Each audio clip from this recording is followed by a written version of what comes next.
Hi everyone, स्वागत है आपका आपके अपने चैनल बाजार सफारी में, जहां हम बात करते हैं इंडिया के बिजनेसेस और उनके स्टॉक परफॉर्मेंसेस के बारे में। ये वीडियो केवल एजुकेशनल पर्पस के लिए है और इसे किसी भी तरह की कोई बाय या सेल रिकमेंडेशन ना समझे।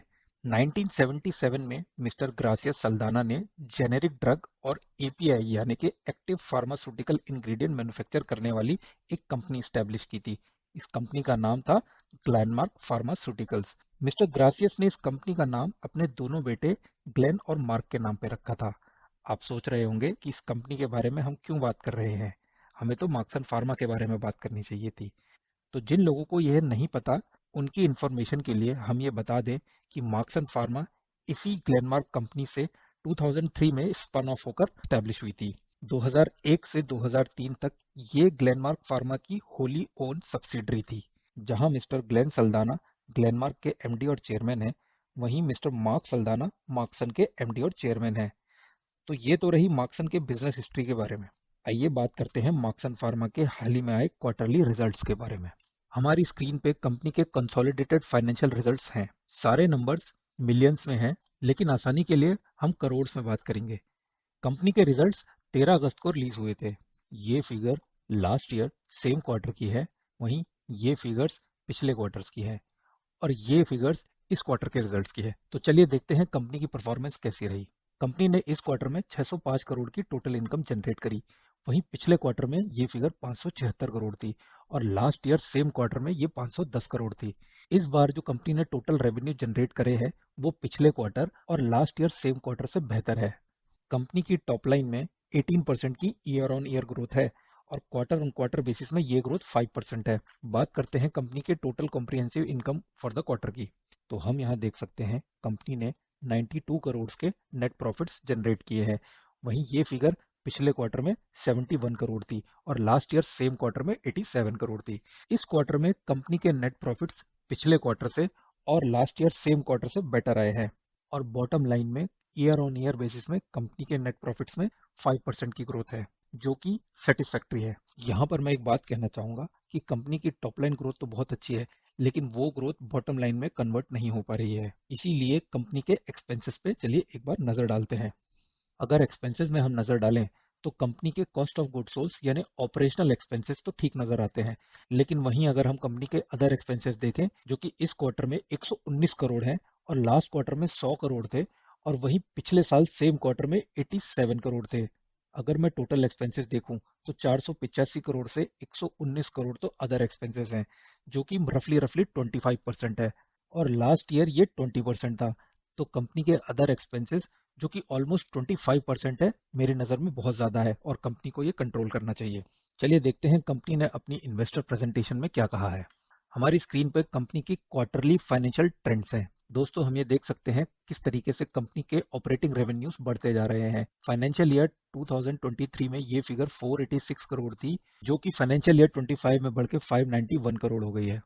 कंपनी के रेवेन्यू तो बढ़ ही रहे हैं, साथ ही साथ हम ये भी देख सकते हैं कि कंपनी के ग्रॉस प्रॉफिट्स भी बढ़ते जा रहे हैं।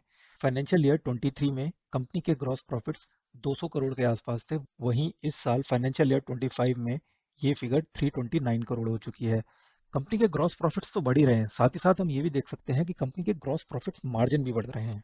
देखिए, कंपनी की ग्रॉस प्रॉफिट मार्जिन्स का बढ़ना उसकी ऑपरेशनल एफिशिएंसी को एक्सप्लेन करता है। ये दिखाता है कि कंपनी कितने एफिशिएंट तरीके से मैन पावर और सप्लाईज का यूज करके रेवेन्यू जनरेट करती है।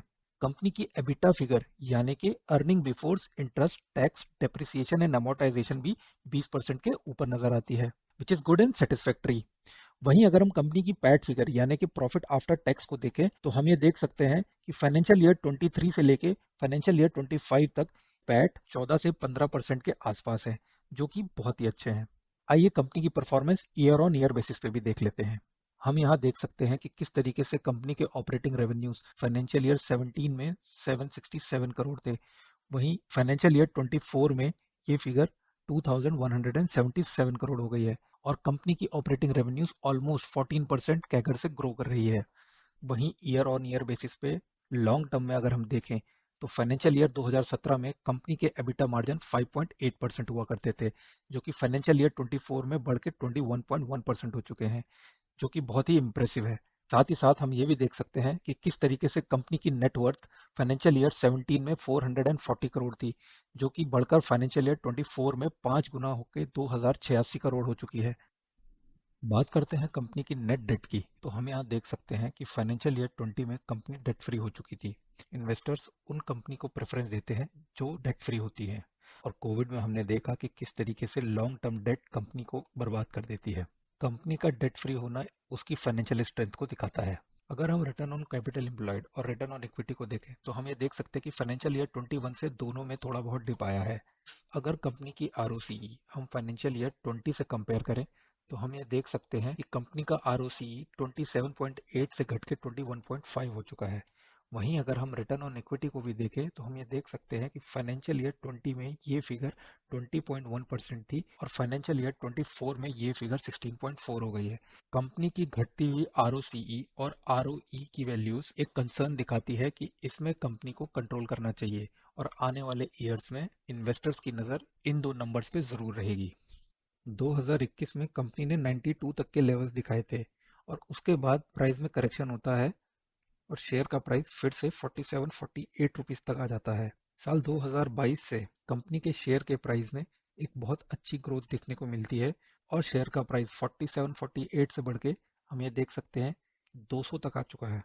पी चार्ट में हम ये देख सकते हैं कि किस तरह मार्च 2022 में कंपनी का पी 10 से भी नीचे हुआ करता था, और उसके बाद ये पी एक्सपेंड होते होते आज की डेट में 28 का हो गया है। मेरे ओपिनियन में दो शेयर प्राइस काफी चल चुका है, बट कंपनी का पी वैल्यूएशन अभी भी उतना अनरीजनेबल नहीं हुआ है। और अगर हम पूरे सेक्टर को देखें तो 30 से नीचे का पी अभी भी ठीक नजर आता है। चलिए बात करते हैं कंपनी के शेयर होल्डिंग पैटर्न के बारे में। पहले बात करते हैं जून क्वार्टर में, तो हम ये देख सकते हैं कि प्रमोटर्स ने अपनी माइनर सी होल्डिंग बढ़ाई है। वहीं पिछले क्वार्टर में एफआईआईज की होल्डिंग 15.57% थी, जो कि बढ़कर इस क्वार्टर में 18.59 हो गई है। करीब करीब 3% की होल्डिंग्स एफआईआईज ने अपनी इस कंपनी में बढ़ाई है। वहीं हम देख सकते हैं कि डीआईआईज ने अपनी 2% के करीब शेयर होल्डिंग घटाई है। पब्लिक ने भी अपनी थोड़ी बहुत होल्डिंग इस कंपनी से घटाई है। जून 2023 में पब्लिक का 37.60% का शेयर होल्डिंग था, जो कि घटकर अब 33.77 हो चुका है। तो फ्रेंड्स, हम यहाँ देख सकते हैं कि किस तरीके से पब्लिक अपने शेयर्स बेच रही है, वहीं डीआईआईज, एफआईआईज और इवन प्रमोटर्स भी कंपनी में अपनी शेयर होल्डिंग बढ़ा रहे हैं। कंपनी ने अपने इन्वेस्टर प्रेजेंटेशन में अपने अगले 3 सालों में 3000 करोड़ के रेवेन्यूज ग्रोथ का कमिटमेंट किया है। वहीं कंपनी अपना रेवेन्यू बढ़ाने के लिए यूरोपियन मार्केट को फोकस कर रही है। कंपनी यूके में टॉप 5 फार्मास्यूटिकल कंपनीज में आती है, और यूएस में भी कंपनी के ग्रोथ प्रोस्पेक्ट्स बहुत अच्छे हैं। ओवरऑल कंपनी की परफॉर्मेंस इस क्वार्टर में अच्छी आई है, जिसका इम्पैक्ट हमें कंपनी के शेयर प्राइस में भी देखने